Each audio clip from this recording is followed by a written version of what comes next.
Hi everyone and welcome back to Interview Chronicles Season 3. We are in the 19th episode of the series and today we have Aman here with us who has been recently placed at Delloite as a part of his campus placements at VIT.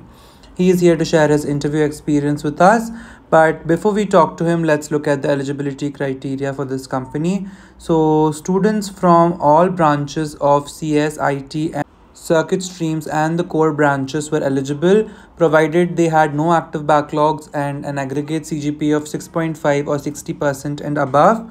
So that was the eligibility criteria. Now let's talk to Aman and understand his experience interviewing for this company.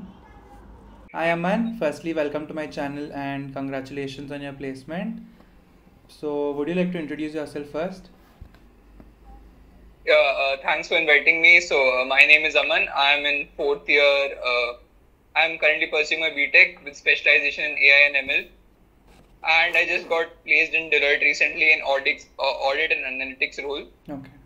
And my hobbies like I like working out. I like reading books. Okay. That's great. You can now tell us about the placement process, like how many rounds were there and what they comprised of. Okay, Deloitte came a little bit late compared to all other companies. It came I think after 2 months after starting of the placement procedure. And it came and it gave us time to fill the form and all the requirements. And the test was about 2 weeks after the mail came for registering. So there were total 3 rounds. One was an online round. It had like English, mental ability, the core question, and also it had 2 coding questions, and we had to complete both coding to proceed to the next round. Okay. So after the first round, approx I think 400 nearly 300 students shortlisted for the GD round, which was the group discussion round. Okay. So they gave us a topic and we had to discuss among there were a group of 10 people and we had to discuss among ourselves. So I got a topic about how I feel about work from home, hybrid culture. Okay. So that was the topic I was given, and it was a very good experience because it was the first GD I experienced. Okay.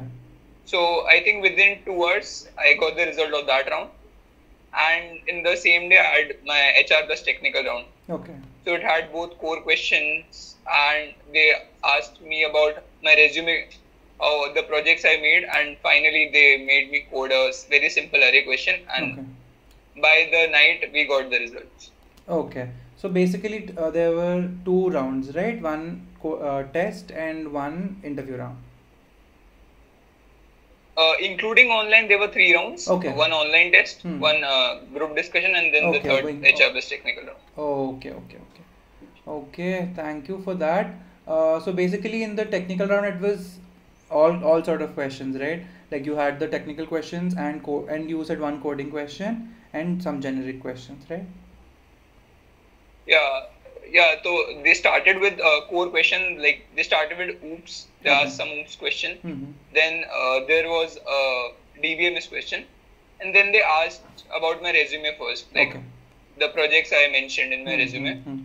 And then finally, they made me code one question, which was a simple array question. And apparently, because they were looking for audit and data analytics, I code in C++. They specifically asked me to code the same code in Python because in data analytics and data science, Python is more frequently used. Okay, thank you so much for sharing your experience. And do you have any suggestions for people who haven't been placed yet, or anything that you say you have learned from your experience? So it was my second interview. So what I learned from my experience was, even though how much skill you have, let's say you have very good coding skill, you have very good knowledge, if you cannot express yourself during the interview or during the GD, it is not very useful. Okay. For example, the problem I faced in my first interview was I was not precise. So let's say I know an answer to a question, but I'm not precise enough, or I can't express myself. So it creates a effect that you don't know that much. Right. So you should concept, but you should also be able to explain that. Okay. And I think people should emphasize more on speaking skills because it's actually very necessary. Okay. Thank you so much. for your experience and for the suggestions. I'm sure it's going to help many people. Yeah, thank you. Yeah, thanks a lot. Hi everyone, this is Jishnu. Thank you all for watching. If you did like this video, please do like, share and subscribe. A lot of interview experiences coming your way, so stay tuned. Thank you.